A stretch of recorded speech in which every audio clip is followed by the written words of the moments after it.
পায়ের আঙুল থেকে আঙুল, নখ, আঙুলের জয়েন্ট, তারপর গোড়ালির জয়েন্ট, গোড়ালি এবং আমাদের হাঁটুর এই যে নিচে কাপ মাসলস রয়েছে, তারপর থাইয়ের পেশি রয়েছে এবং হিপ জয়েন্ট রয়েছে।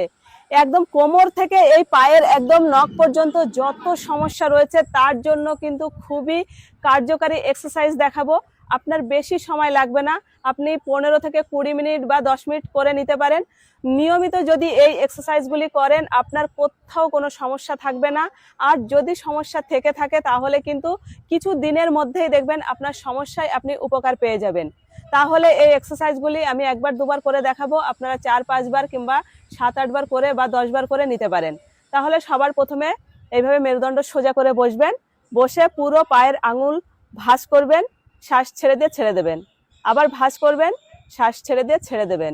এবার পুরো পায়ের পাতা একদম টাইট করে সামনে, শ্বাস নিয়ে সামনে নিয়ে যাবেন এবং শ্বাস ছেড়ে পুরো পিছনে, আবার শ্বাস নিয়ে সামনে, শ্বাস ছেড়ে পুরো পিছনে। এবার একটা পা পুরো সামনে, একটা পা পিছনে করবেন, আবার বিপরীত দিকে। এইভাবে কয়েকবার করে নেবেন। এবার দুটো পা একসঙ্গে ক্লকওয়াইজ করে নেবেন, ক্লকওয়াইজ, এবার অ্যান্টি ক্লকওয়াইজ। এবার পুরো হাঁটুকে শ্বাস নিয়ে টাইট করে দেবেন এবং শ্বাস ছেড়ে দিয়ে ঢিলা ছেড়ে দেবেন। দেখুন, শ্বাস নিয়ে পুরো এবার টাইট করে দিলাম, শ্বাস ছেড়ে ঢিলা, আবার শ্বাস নিয়ে পুরো টাইট করে দেব। এটা হাঁটু ব্যথার জন্য খুবই উপকারী। শুধু এই ব্যায়ামটা যদি আপনি সকালে 300 বার এবং বিকালে 300 বার করেন, এতে কিন্তু আপনি হাঁটুর ব্যথায় সম্পূর্ণ আরাম পেয়ে যাবেন কয়েকদিনের মধ্যেই। এবার পুরো পাকে একটু উপরে নিচে আপ ডাউন করে নেব, এতে পুরো পায়ের রক্ত চলাচল ভালো হয়ে যাবে। আর এবার দুটো পায়ের আঙুল ভিতরের দিকে মাটিতে টাচ করব এবং বাইরের দিকেও মাটিতে টাচ করব। কয়েকবার এইভাবে করে নেবেন।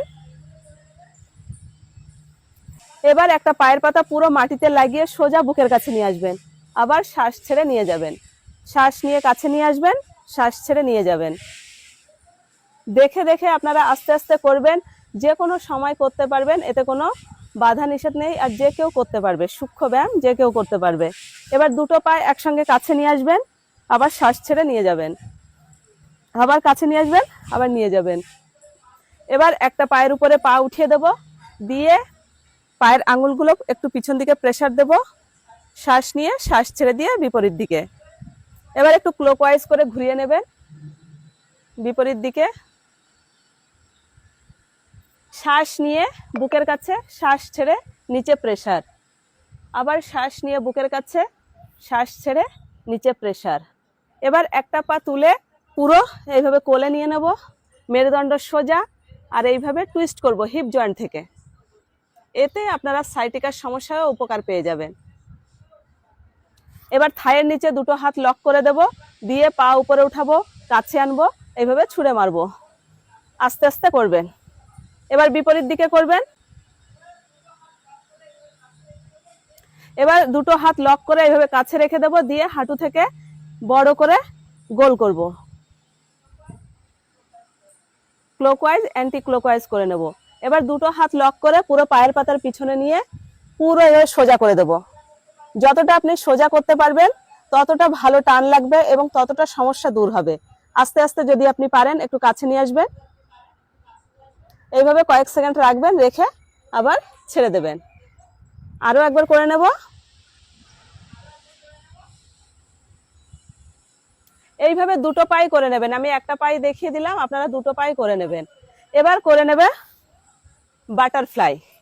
দেখুন, পুরো মেরুদণ্ড সোজা করে উপরে নিচে করব। এই আসনটা, বাটারফ্লাইটা আমাদের যৌনাঙ্গের জন্য খুবই উপকারী। এবার দুটো পা একটু প্রেসার দিয়ে হোল্ড করে রাখবো, দুটো পা কাছে নিয়ে আসবো, শ্বাস নিয়ে শ্বাস ছেড়ে নিচে, শ্বাস নিয়ে কাছে, শ্বাস ছেড়ে নিচে। এবার দুটো পাকে এক জায়গায় করে আমরা পুরো সাইডে নিয়ে যাব, আবার শ্বাস ছাড়তে ছাড়তে নিয়ে আসবো, শ্বাস নিয়ে সাইডে ফেলবো, ছাড়তে ছাড়তে সামনে, আবার দুটো পায়ের মধ্যে একটু দূরত্ব করে দেব, একটা পায়ের পাতা হাঁটুর সঙ্গে লাগাবো।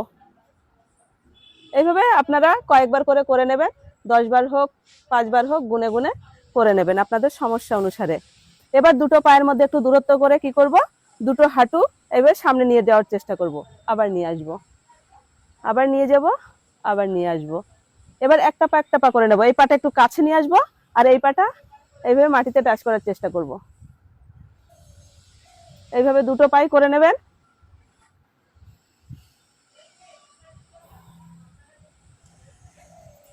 এই যে এক্সারসাইজ গুলো দেখালাম, আপনারা যদি শুধু এইটুকু কয়েকবার করে করেন, বেশি সময় লাগবে না, আপনাদের 15 থেকে 20 মিনিট সময় হয়তো লাগতে পারে। আস্তে আস্তে শ্বাস প্রশ্বাসের সঙ্গে করবেন, দেখবেন পায়ের নখ থেকে, যাদের পায়ের নখ খারাপ হয়ে গেছে সেই নখ কিন্তু আবার পুনরায় ভালো হয়ে যাবে। পায়ের নখ থেকে পুরো কোমর পর্যন্ত কোনো সমস্যা থাকবে না। আর যদি সমস্যা থেকে থাকে আস্তে আস্তে দেখবেন এই এক্সারসাইজগুলি করতে করতে কিন্তু একদম ঠিক হয়ে যাবে, আপনাদের পায়ের কোনো সমস্যা থাকবে না। পায়ের সমস্যা ঠিক করার জন্য অবশ্যই এক্সারসাইজগুলির অভ্যাস করুন। সবাই ভালো থাকুন, সুস্থ থাকুন, ধন্যবাদ।